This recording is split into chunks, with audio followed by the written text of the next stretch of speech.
Hi, everyone. This is Talkback. We're just a few days from January 27th, which was the annual uh, Holocaust Remembrance Day, International Holocaust Remembrance Day. It represents the anniversary of the liberation of Auschwitz. And there are many of us who have in our backgrounds family members who were relatives of those who may have perished in the Holocaust or who thankfully survived the Holocaust or who were in the armed services during World War II, who contributed in their way to the liberation or to helping those who survived after the war was over and we declared victory over Nazism in 1945. So I'm very happy today to have someone who has that story for us of a relative who was a soldier during the war, has created a memoir, and my guest has preserved that history, uh, has provided that to the Holocaust Museum, and is here today to help us talk about that period of time. So let me introduce Karen Melkonian. Hi, Karen. Hi, Sheila. Hi. Sorry about that. Okay. I know. Um, I had that yesterday in another interview. The cats love the screen. They're very uh, photogenic, I guess you might say. right. But yeah. So Karen is a good friend. Happens to be an attorney living in Boston, and she has been presenting this history about her family member to school groups, and we want to talk about it today. So Karen, tell me about your connection to Victory Day, 1945. How does your family connect to that? So, my great uncle Maurice, my grandmother's brother, was a GI during World War II, and he didn't fight. He was after each place was emancipated, freed. He would go there and set up camps for survivors and also places to help the workers. So he ran a store, but he also did a lot helping the survivors. So I have in my I have letters that he wrote to my grandmother, but he also wrote a diary beginning in 1946 when he was stationed in Frankfurt, Germany, and was there to assist the displaced persons in the displaced persons camp. He joined an organization called the Frankfurt GI Council.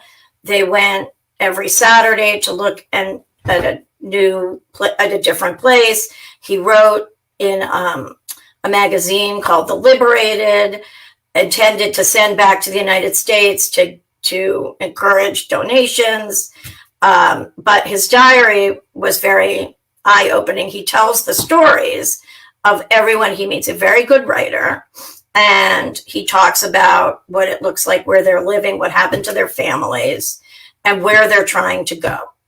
And so what his real job is to try to get people somewhere where they can live. Okay. So let me ask you, you said he volunteered. Was this part of his military service or separate as a volunteer in that organization? The Frankfurt GI Council was volunteer. Okay. But his role as a GI, it's unclear to me because he was older. He was 40, but I think you could be drafted into some part of the war at that point. And when did he come home from Europe? When did he come home? He came home. He went back. He went to Japan. He went to all kinds of places. So probably 1948, 1949. So his role was to talk to those who have been liberated and who were housed in displaced persons camps or DP camps, and then through that volunteer organization to help them resettle somewhere, whether back where they lived or a new place. And for that, I assume he helped them research their history, where they were, how many relatives they may have had who survived, what their place of residence was like. Could they go back or did they have to immigrate someplace else? Right. Yeah. So can you give us an idea of the breadth of the narrative? Were there lots of people he talked about? He talked about lots of people. He's a very detailed man. He And, we got down to the number of ounces of food they were eating. He talked about, he had a case history section in every kind of entry. Every time he went to visit a DP camp, displaced persons camp, and he would talk about the people he saw. And, some were, all they wanted was Palestine. And then some wanted to go to the United States. And then some wanted to go wherever they had relatives. And so he was writing letters to people who, to family members. And there was a time when he could tell they weren't getting through. They were all getting returned, either from Palestine or from wherever he was sending them, the United States. And that was in 1946, 1947. So he was trying to put them somewhere where they could go without being killed. Right. He talked about people going to they went back, tried to go back to Poland, and I don't know what the right way to say this, but experienced pogroms.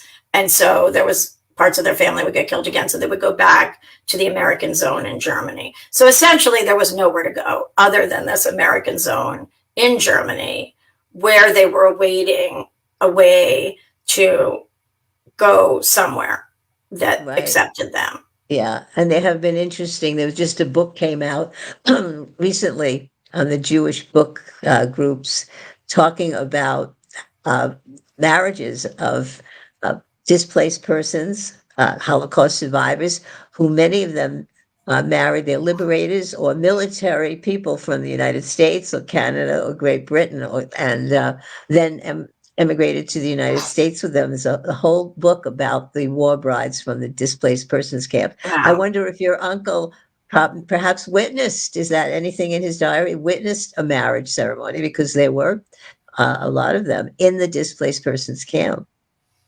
Well, it's interesting because I'm rereading his diary now. Like, I found it about a little more than 10 years ago. And it was a lot of diary.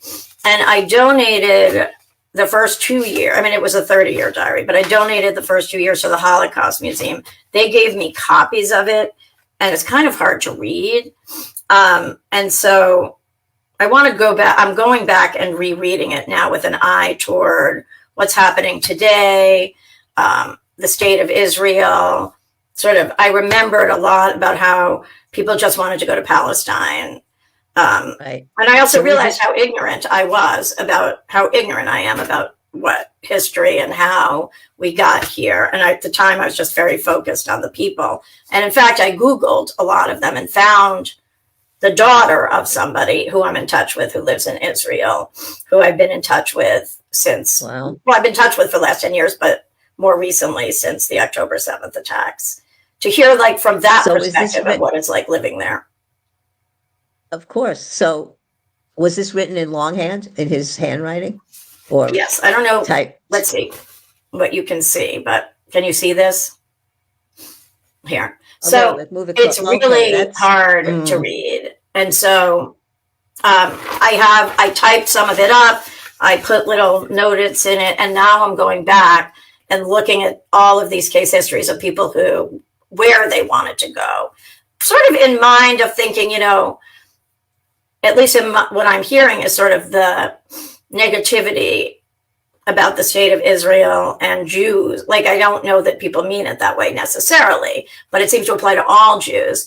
And so when I'm going back, my recollection is that I look back at the people of the time. I mean, these were people who just needed to go somewhere where they weren't going to be killed. And they weren't there. They weren't wanting to displace. They weren't wanting to take land. They weren't people who are, as I feel they're being characterized now, that entire Israel, not just the leader, are characterized this way. And I find that so sad to look at what happened to these people and juxtapose it to sort of where we are today, and sort of losing sight of where this whole group of people were. Do you think the Holocaust Museum is going to transcribe those personal notes, his handwriting, into a text? They were supposed to digitize it. But they have the photos. I did give photos. So those are under my name and my great uncle Maurice Levitt's name if one were to Google me. And he has photos of surviving children. He would go to camps. He would feed them ice cream and hang out with them. There are photos of the workers that he worked with, which I think were called the UNRHH or HC.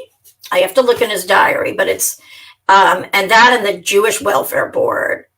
But this extra group went in because they didn't think that people were doing a good enough job, the United Nations. And so this council was trying to do its own part by advertising to the United States. There was HIAS, the Hebrew Aid Society, which helped many of the displaced persons and the refugees from the war as well. Right. And then, yes, you and I were talking, and we don't want to confuse that agency that your uncle was with in 1946 and so on from the 49 agency that's in the news today, which is the agency created for the Palestinian refugees in 1949, right? We don't want to confuse those two. No. There were two different. I did, Sheila. So when I first started hearing about, I thought, like in the last 6 months, I'm like, wait a minute, was that the same agency? Because I'm like, it's close in language. And then I went in and I'm like, oh, wait a minute. You know, that's solely for the Palestinians for 70 years. And I just thought, like I wanted to think more about the ramifications of having an agency like that for 70 years versus the one that was for the displaced persons between, I think it was 1946 to 1949 or 1948, and then it was replaced by a more global one. And in addition, the UNRWA. So it was actually the one that was helping the displaced persons at the time lasted 2 or 3 years. And so I was surprised to see that there was an agency that lasted for 70 years providing infrastructure. And I started to wonder what the impact of that is on what people's expectations are. And just to add one other thing, I also have an Armenian side, and they were living in Turkey, and they were persecuted, and they fled. And my father was born in Alexandria, Egypt, because they had to leave because they were persecuted. And they came here and resettled and built a life here. And they were able to get here in 1921. So I started to look into that. And I'm like, wait, so when that happened, like, what was there this instilled right to return to where you were? Or were people trying to go somewhere to build a new life? And what I saw is this is very unique to this situation. And I just started to wonder how much that impacts, in addition to obviously many other factors, the mindset of people today and where we are today. Exactly. So you're making a comparison between post-World War II, the goal was to resettle. You can't go back all the time. I think they wanted to repatriate. I think it didn't work. It didn't work. And no, they had programs. They tried and they did. Right. They tried. And you got resettled in other lands with families, sometimes without. But that was the purpose, to start a new life somewhere else if you could not go back. But the agency established in 49, as you described, just for the Palestinian refugees, was for a constant state of refugee status without the impetus of the agency for resettlement elsewhere, other than that goal to go back to return to where they were. The whole or to have that whole land back. Of the Israeli-Palestinian conflict. And then, as we're reading in the news now, those who worked in that agency became so enmeshed in the project of the Palestinian refugees to stay put in the camps and the refugee places until they could go exactly back to where they were, of course. And they became associated, identified with, and in a sense, members of Hamas, who we are finding out participated in the October 7th attacks, right? Well, the goal of that whole agency was based on the right to return.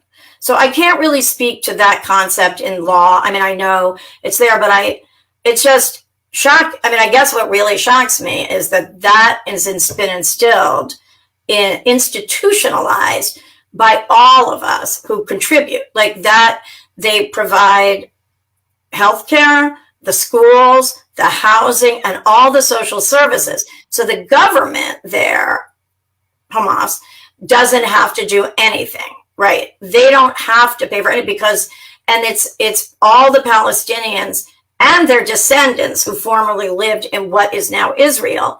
I don't know how they're registered. I mean, I don't want to, I can't speak to international law necessarily. It was just a little surprising when I really started digging and thought, oh, wait a minute. How could you ever have a two-state solution when one group is being told, you don't really live here. You're a refugee here. So you're going to go back and live there. And this is just temporary. And you don't have to have a life here. And I wonder what the instilling of that and the institutionalization of that concept,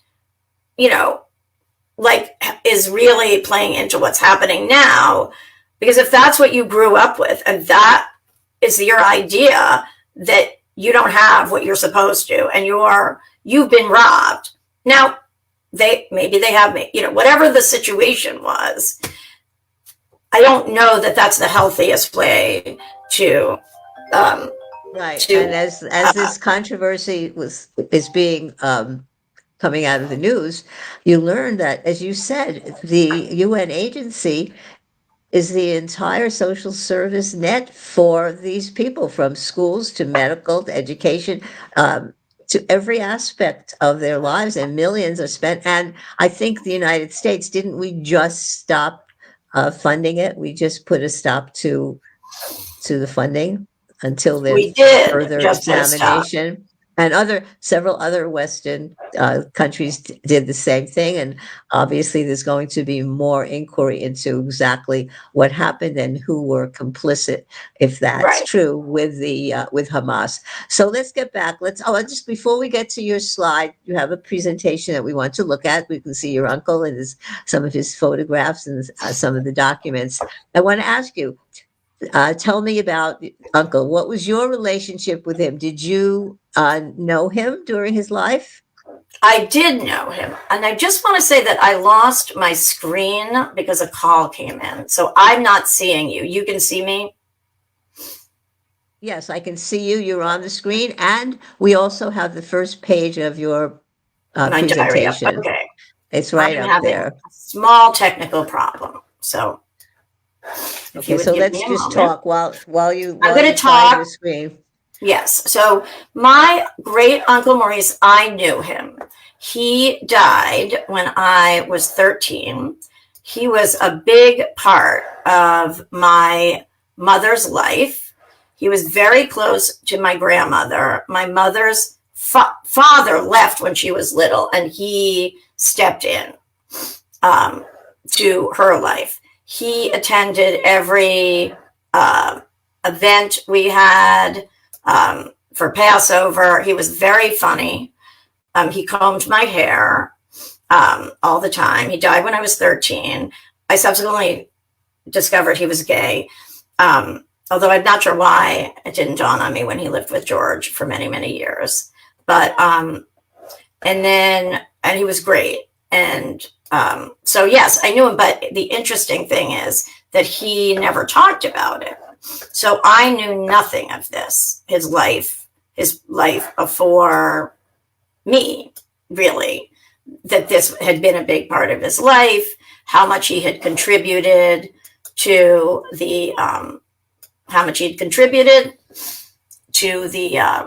this effort and all that he had done. Okay. So was he your mother's brother? He was my mother's uncle. Oh, your mother's uncle. So he was your great uncle. Okay. He was my great uncle. Yep. All right. And what did he do in life after he came back from service? Well, interestingly, he actually became a French teacher. Oh. And even though he came to all of our events, spoke in Yiddish, he seemed to be intrigued by the Church of Scientology or some other religion there. He And was so, Jewish by tradition. He was Jewish by birth and tradition. yes, he was born Mhm. in Kosnikova, Lithuania, in the Pale of Settlement in 1898. And he he writes a lot about his time there, how they had no food, how they had to steal food from other people, from other houses, how he had to wear my grandmother's little dresses, which, that was she was born in 1896. They ultimately left there because of a threat to their life, safety and their lives, and they had nothing. And my great grandfather was a cantor, so they left there in 1903, which I tracked through Ancestry and found the boat they left on, and they came to Norwich, Connecticut. Wow, that's where I am right now. I In know, isn't Norwich, that funny? Connecticut. Yeah, it is. Well, there's so many coincidences. So it's interesting, Karen. You have a very interesting background with a string of human historical tragedies on both ends. You Yes. have a Armenian father and a Jewish mother with an Ashkenazi European background, and Yep. an uncle who participated in the uh, liberation after the Yep. Holocaust. So very interesting. We all have some combination of something like that, and Yep. that's great. So I'm looking at this first slide, the lives of concentration camp survivors through the eyes of an American soldier, 1946 to 1947, presented by Karen Melkonian. I know you gave that presentation at your son's school. Let's go on to the next slide if we can. Now, I cannot see it anymore. I'm just trying to figure out what Oh. to do here, but I can look at it on my But own. I can help you out, and you will comment on my I comments, can okay? pull it up on my own screen All too, right. so I'll do But right that. now I'm looking at about how 10 years ago, so that was 2013, you found your great uncle Maurice's Holocaust related writings. Oh, by Yeah. the way, just what was his last name? His name was Maurice. Levitt, Levitt. Okay. And he had been an American soldier stationed in Frankfurt, Germany after the war ended.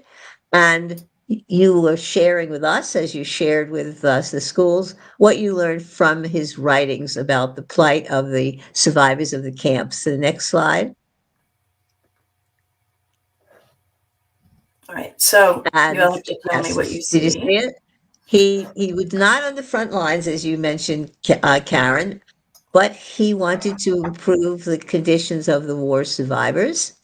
Yep. And he thought his writing was the best tool he had, you thought, to educate the world and to get help from the United States. So he would go to the survivor camps and in meticulous detail, he would document these visits with letters Yep. to your grandmother, Karen's grandmother, articles in a magazine called The Liberated, photos that he had.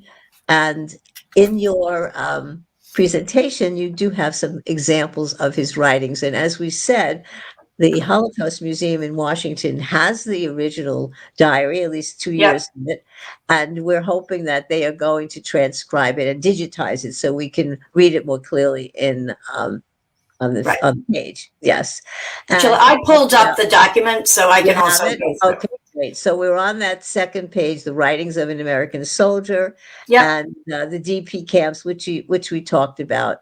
Um, Sometimes the camps were set up near the concentration camps, the ones that was set up by the Nazis. Sometimes they were set up in other locations. Right. Okay, let's go on to the next slide. Okay. And this Okay. is, I think Let's I talk a told little bit you. about that. Yeah, we have much of this story that how he was born and his father Yeah. was a cantor and so forth. How much a part of your family life he was until he Yeah. died. So that's Right. great. Okay, next. And then, so my child took a class. I did this twice. Once when he was reading the Elie Wiesel book, Night, in Right. 10th grade. I put this together. And then I did it again when he was taking Facing History, Facing Ourselves as a senior last year. He just Right. graduated, as you know.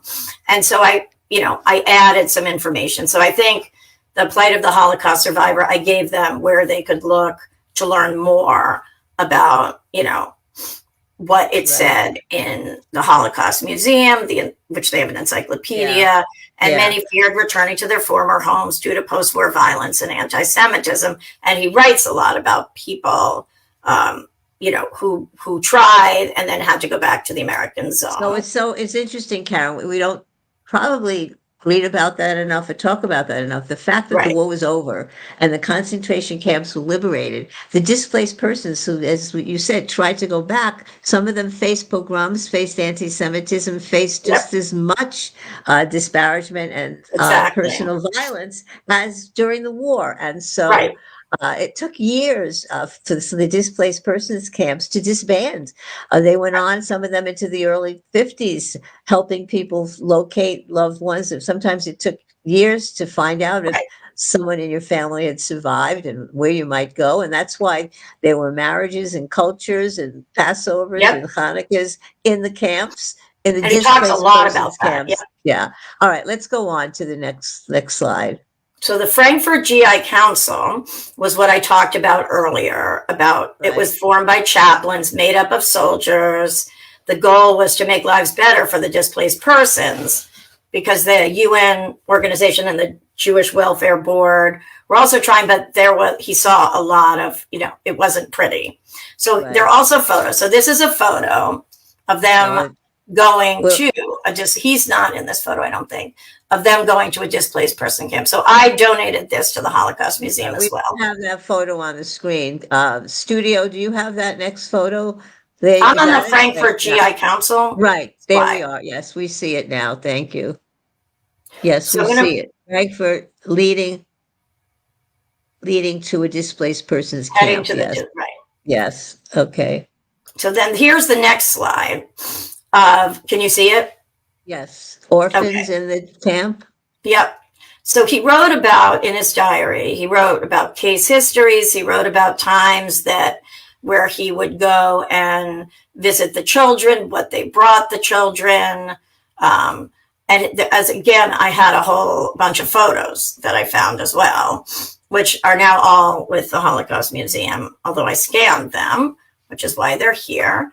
So this was some form of party, celebration of sorts with the children.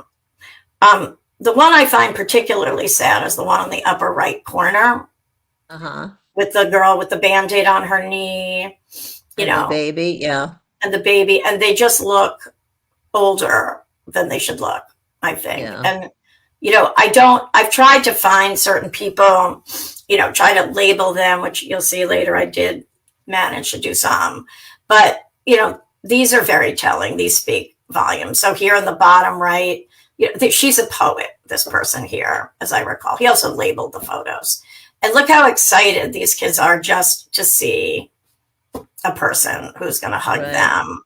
So that I found sad. So I'm going to move on. Yes, let's go on to the next slide. The power of the written word. Right.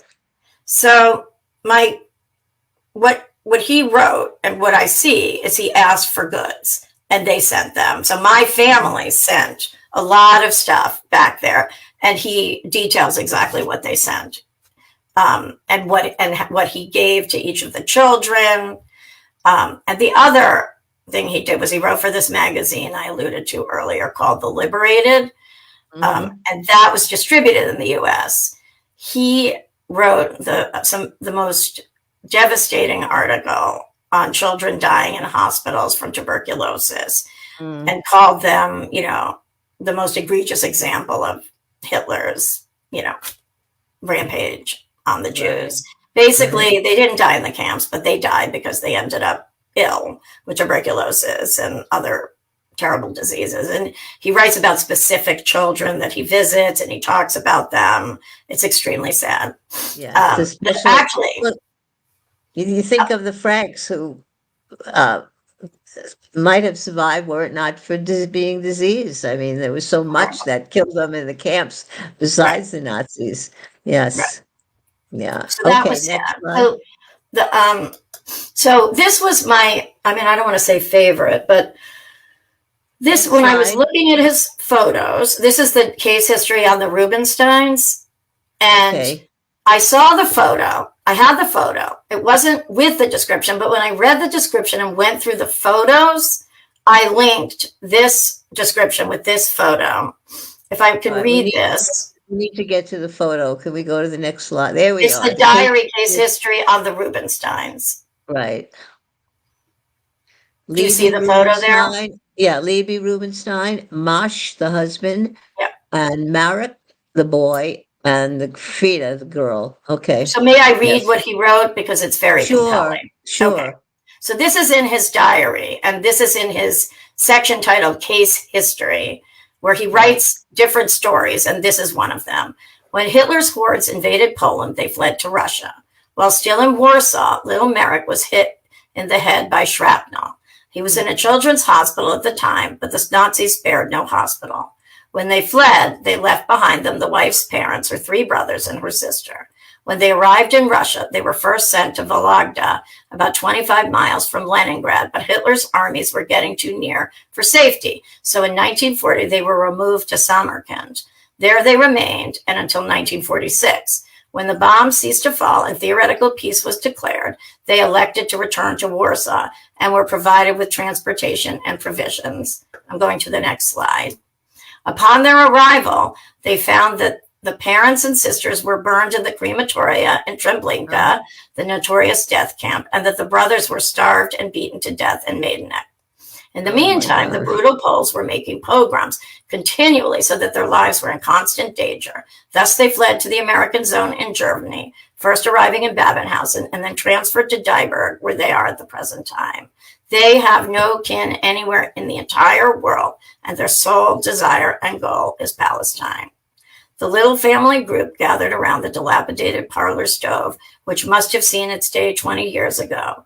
Overhead, the clotheslines from which dripping, raggedy clothes were suspended was stretched diagonally across the room. In the corner, some more old clothes lay soaking in the sloppy gray water, which exuded as wash day odor. The mother curled the blonde forelock of the little girl, and using her fingers as a comb, she ran them through the disheveled brown hair of the little boy, brushing aside a few strands from his eyes. We snapped the picture as they posed for the camera with pride and dignity. So, wow. So I tried to find them, actually, and I was not able to find them anywhere. I keep Googling them. I moved on to the next slide from the Liberated magazine.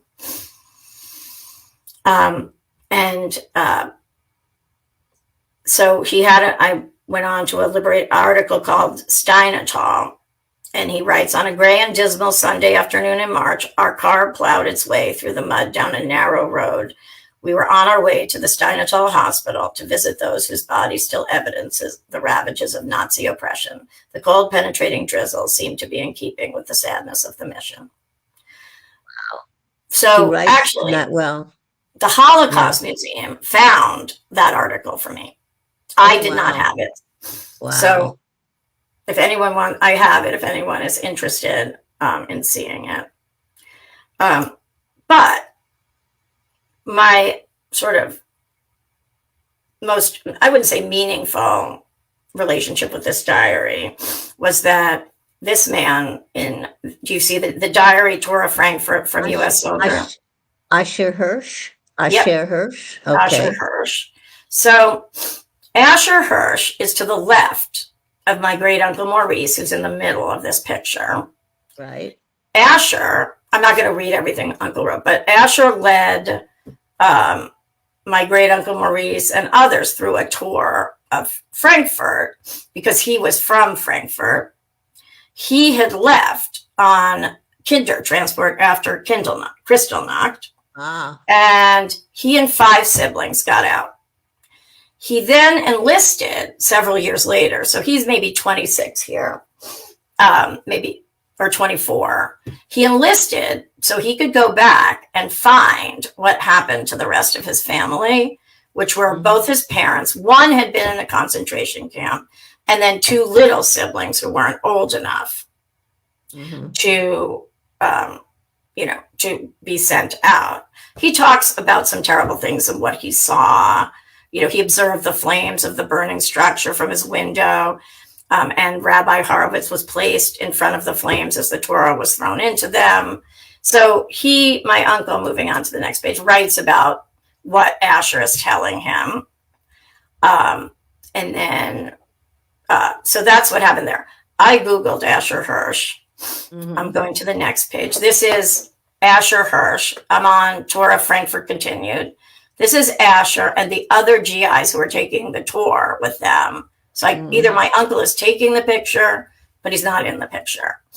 And, it says, here stood the Friedberger Anlage Synagogue, which was destroyed 9th November. I'm going to the next slide. So Asher Hirsch, he went to Palestine. He went to Israel. He, and I wrote Palestine became Israel in 1948 because honestly, when I was reading the diary, I was confused because that's how uninformed I was 12 years ago. I'm like, what? Well, it was Palestine till 1948, right? Yeah. So I went through a whole thing of trying to find Asher. I found his brother. I called him. The brother designed the Holocaust Museum in Georgia. Wow. In Atlanta. And I then got in touch with his daughter, Miriam, and she and I talked, and he took my uncle around like somewhere November 11th, 1946. That's what my uncle writes about. Miriam told me that when he was on his deathbed, like really only 2 years before I found the diary, he talked about the worst day in his life, which was 8 days after he took my uncle on the tour when he found out what happened to his little siblings and parents, which is they were exterminated. And so she and I have that weird connection where I've sent her all of my uncle's writings about her dad. And, she fills in the other piece of information about why he was doing what he was doing. I never got to meet Ben Hirsch. He died of lung cancer, but I get to talk to him. And Asher Hirsch died. I haven't met Miriam. She's invited us to Israel several times since then. I'm in very good touch with her right now. Wow. But, this is very, when October 7th happened, the first person I contacted was Miriam. And I asked her how she was doing. And she lives in Israel. I know. I mean, where in Israel? I'm not 100% sure, Sheila, unfortunately. But she actually knew a lot of people who had been murdered. And she had a whole number of funerals she was going to. And so listening from the perspective of, we don't talk politics at all. I just, talk about how difficult it must be. She tells me what's going on. How they have to go to their bunkers. And she runs an organization, which is pretty well known, that actually right now is involved in helping to rebuild some of the infrastructure, like people's bunkers that were taken down. And she invited me to volunteer, which I may do. So she's wonderful. And she sends me a lot of information from Israel now. And this is just another picture that my great uncle Maurice had in his. So I'm on survivors. The next slide. Survivors. That's great. So Asher was on the kinder transport to England, where so many parents said goodbye to their children on these trains and eventually wound up in England and survived the war. And then only to find that their parents had perished. And I hear so many children of survivors. Yes, I hear so many children of survivors that I've interviewed telling me how bereft they felt. How do you grow up and all your friends have grandparents, aunts and uncles? They don't have them. Right. No grandparents, no aunts and uncles, no family. Yes, it's very sad. If you go to the last slide, I just have a picture of Maurice and my grandmother, and that must be in the 50s before I'm born. Who is this? We're looking at a photo now with a little child. Which photo is that? So there's one of the. Does it say survivors? Yes, that's. That's just a photo of people that they saw. That Maurice saw. Okay, Yeah. let's go on to the next And the slide. last one is just Maurice in later years with his sister, my grandmother. Oh, wow, I thought that's that a was a lovely cute picture. It's a That's in the beautiful 50s. picture. And in the Right. right is Hattie, who's the younger one, my grandmother, and her older sister, Sophie. And that must be shortly after they came here in 1903, because she definitely looks over 5. Right. So Those are great photos. So Beautiful. Yeah. so I think that's it for my. Okay. Well, Karen, that's a wonderful story. Your uncle, great uncle. Not everybody memorialized their time during the war. Um, so many came back and just wanted to forget through amnesia or, through trauma. They did not tell their stories. And, Right. so that was a wonderful thing that he was able to talk about it, write about it, and collect memorabilia that now we have in the museum and that you can talk about. So let's just finish up by talking about, what about the young people that you went to talk to about this history? How much are they learning about the past? How much do they understand? Are we doing enough to let our young people have the education they need to prevent this from happening again, or just to know the truth and get away from a lot of the disinformation with Holocaust denial and so forth? Are we doing enough education for the kids? Well, I'm going to say no, but I'm going to say that this was last year, which is a big difference from today that I did this, and 2 years, 2 years ago. I am invited back to their 2 schools that do this program called Facing History, Facing Ourselves, which is like a national kind of program that has a lot of information for teachers and others about various things like Rwanda, slavery, the Holocaust, the Armenian genocide. And I'm very much in touch with one of the teachers, but I'm going back to both schools. There are 2 schools now involved, and I'm going to go talk, and I'm going to update my presentation and talk more about the displaced people case stories, just to put a human face to what's going on. From what I can tell, I don't know what to do to combat the disinformation. I think that, I wish people weren't using it for their own our politicians weren't using it. And I don't mean, our president. I mean, people who are purportedly not anti-Semitic. But I don't like that. But I think these kids that I talk to have no idea. So my son is in his first year of college, and his school they are particularly protesting from the river to the sea. They have a lot of pro-Palestinian posters. When I first saw them, I said to him, "Don't tell them you're Jewish." Like, that was my knee-jerk reaction. And I tried to explain everything to him. He's not going to be engaged at all, but that's fine. But I look at the signs and I look at what they're saying. And I even talked to a friend who's of my generation from New York City with 2 Jewish parents. I had one, and who also truly believes that Israel should not exist, that, people came and took this land away from others, and, and that's sort of a justification for Hamas. And that, to me, is, she's very smart, so I have to give her, I'm not going to take away, but it's very concerning to me that is the opinion of a lot of our youth, and she has knowledge, but based on sound bites, hyperbole. I looked into these Instagram accounts. Like, there's one called We Are Dissenters that schools have adopted, and the language in them is horrible. Yeah. And it's clearly not written by them. But they're very, like, Genocide Joe, for example. Joe Biden is committing genocide. From the river to the sea. Just lots of language that they may not really understand what they're saying or what they're doing, or how painful that may be to some people.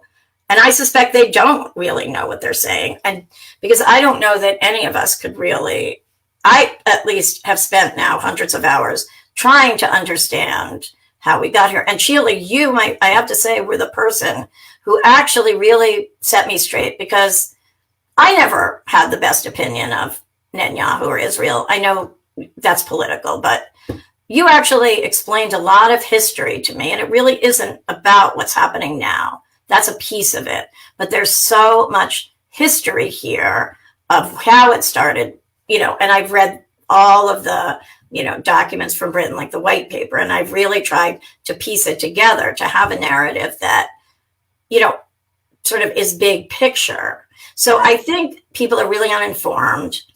I don't know how to inform them, how they should get informed. I think they're locked in.